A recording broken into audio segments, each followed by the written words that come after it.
Now, as we start pushing into the end of July here, it's time to start thinking about fall food plots. Now, me personally, I like to plant that last week of July. First week of August if I have to, but I like to have an extra week on my food plots if I can potentially do that, and if the weather looks right. I'm always focused on planting ahead of rain because everybody knows in the fall time it can get a little bit sporadic when we get our rain showers. Now, I've been running a cover crop system on all of my plots here the last 2-3 years, and I'm extremely happy with the results that I've been getting. And the first reason being, I'm getting weed suppression by having a constant crop in my food plots. So I'm not having bare dirt exposed to weed seeds growing up, taking over. I'm not having to spray multiple times a year to keep those weeds at bay. And at the same time, I'm not turning the dirt. So I'm not stirring up the weed seed bank and constantly getting weed competition right when I'm trying to plant my food plots and get a good crop growing. So a few of the different seed varieties that I've been using as a cover crop, and a few that I have used in the past, is going to be winter rye. I've used buckwheat, and this was my first stab at using red clover. Now, I think I'm going to transition out of the red clover, the multi-year clover, and go to more of an annual seed variety with that clover and plant crimson. Now, the reason for that is because last year I had a little bit of competition with that clover. That clover, I planted it pretty heavy. It's very thick in here. And so my fall blend last year was actually competing with this red clover after I mowed it down nice and tight to the ground. So what I'm trying to avoid with having this cover crop of clover in here is I'm trying to have, when I come through here with the mower, I'm trying to kill that. I want it dead. So my fall blend is on its own, using all the nutrients that that crimson clover is pulled, and then slowly rotting away with all that organic matter and leaching back into the soil and being available for that next crop, which is my fall blend. And so I've used buckwheat, I've used winter rye, and now this is the red clover experiment. I'm very happy with it. And looking at it right now, this is the second year of this red clover, and it's on its way out. I have a lot of the stems are starting to die off and brown out and dry and just kind of fade away here. So it's on its way out. I'm anticipating once I mow this, that a lot of this clover is gonna get killed for good here. And now with this cover crop system that I've been using, you have a few different options. You can drill your fall blend in here, or you can broadcast it. Now, it greatly depends on what cover crop you're using. If you're using a winter rye or a buckwheat, that's gonna make it a lot easier to broadcast seeds into that because it's a taller cover. With this clover, it's very low to the ground and it's very stringy. It's very thick. There's a lot of debris right next to the ground there, so it makes it a little harder to get the seed down to the ground. You know, a lot of this clover grows sideways, it grows up, and it's just kind of a tangled mess in here. So it's gonna be difficult for a lot of those seeds to actually work their way to the ground. So if you're gonna broadcast into this clover, what you're going to wanna do is definitely go and broadcast ahead of a rain, and preferably a heavy rain, just to really whack that seed down and get it down to the ground, down to the soil, so you have seed to soil contact. So a winter rye or a buckwheat is gonna be a lot easier because it's not so thick, it's not so stringy, and it's not such a jungle right down next to the soil. So a lot of those seeds are gonna have an easier time dropping and actually getting good seed to soil contact.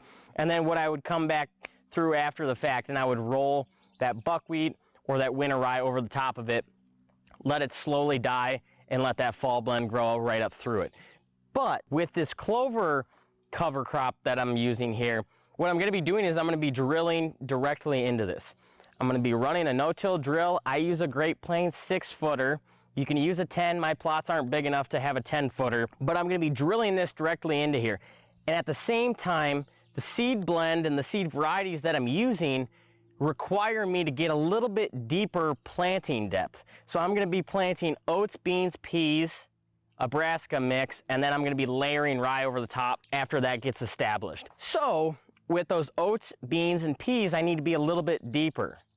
Ideal planting depth for peas is gonna be 1.5 to 2 inches. Oats is gonna be about the same, and then those beans are gonna be about 1/2 inch to 1 inch. So having that drill to be able to put those seeds right at the proper planting depth is going to get me a lot better germination rate. And at the same time, with that Great Plains drill, I have a small seed box as well. So I can make one pass through here. I can have my brassica in the small seed box. I can have my oats, beans, peas in the big seed box and get this done with one pass. The brassica is going to be dropping. After those discs come through here and drop that big seed, there's a tube on that drill that drops the brassicas or the small seeds with your wheel coming over the top of it and just lightly pressing those brassicas just underneath the surface of the dirt and getting great germination on all my seeds there. I was really thrilled with the results that I got using that thing last year.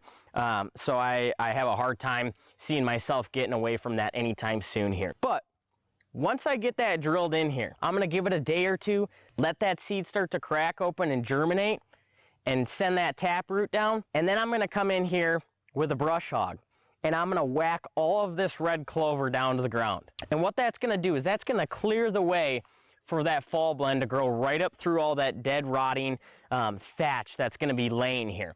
Now, one of the things that I learned last year after mowing these plots down is you have to make sure if you have a lot of material that you're whacking down, which I do here, this is a lot of organic matter that I'm gonna be knocking down here.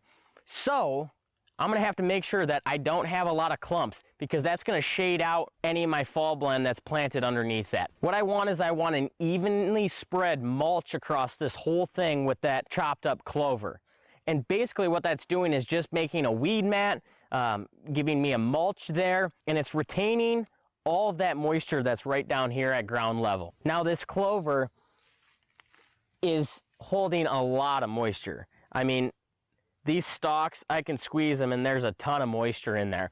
This stuff is anywhere from, 6 inches tall all the way up to close to 2 foot. So there's a lot of organic matter here that's gonna get spread out, and that's gonna be a really nice mulch. This clover is gonna break down fairly quick. By October or so, a lot of this clover is gonna be incorporated into the ground. It's a little bit easier to break down than say a winter rye. Even a buckwheat is gonna take a little bit longer. Now, the one thing that I did notice using that winter rye as a cover for a couple of years there is there's a lag time with nutrient tie-up, especially when you allow that stuff to get to 5-6 feet tall. You're gonna have a nutrient tie-up where that rye stalk has everything that it's pulled over its lifespan to get that tall and grow. That's going to be held in there until that stalk completely rots away. Now, I'm gonna see if I can find any of that old rye in here if there's still some around. You can see that's broken down pretty well. There's not much left to it, but that's after over a year by now. So that winter rye takes a long time to break down, especially when you let it get to full height, full maturity, and you crimp that stuff over. So just be aware of that. That's kind of why I transitioned away from that, letting that get super tall. And I transitioned to a little bit of a shorter cover with this red clover, a little bit easier to work with because I can see a little bit better when I'm running that drill through here. And then at the same time, I just don't have so much debris. Taking that winter rye from 5 feet and chopping that up or crimping that over, that's a lot of material down here. I think it's a lot easier to just bring that brush hog through here, mow all this over, and then be done with it. Now, another one of the benefits of having a clover in here as a cover is this is fixing nitrogen. It fixes its own nitrogen, and so I'm really creating an extremely fertile area for my fall blend to go into. Now, nitrogen is that one nutrient that we as food plotters, if we're planting brassicas, that is your best friend and you need a lot of it. And if you don't want to have extremely steep input costs as far as putting synthetic fertilizer on here, you're gonna wanna plant something that's gonna be fixing nitrogen. That's why with this fall blend that I'm using, I have a forage pea and I have a forage bean along with that brassica, because forage peas and forage beans fix nitrogen into the soil. That's therefore making that nitrogen available for that brassica blend to feed off each other.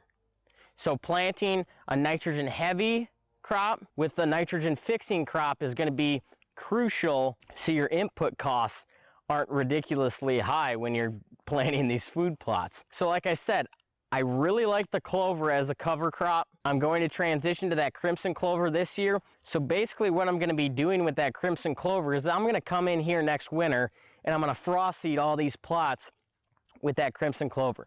So I'm going to have a combination of real short winter rye and then that crimson clover coming on. So what I'm going to do is I'm just going to come through and I'm going to mow that winter rye off, and I'm going to allow that crimson clover to come up, and I'm going to let that grow all summer next year. So there's my cover crop for next year, and we're rolling right back into this whole system that we've got planned out here.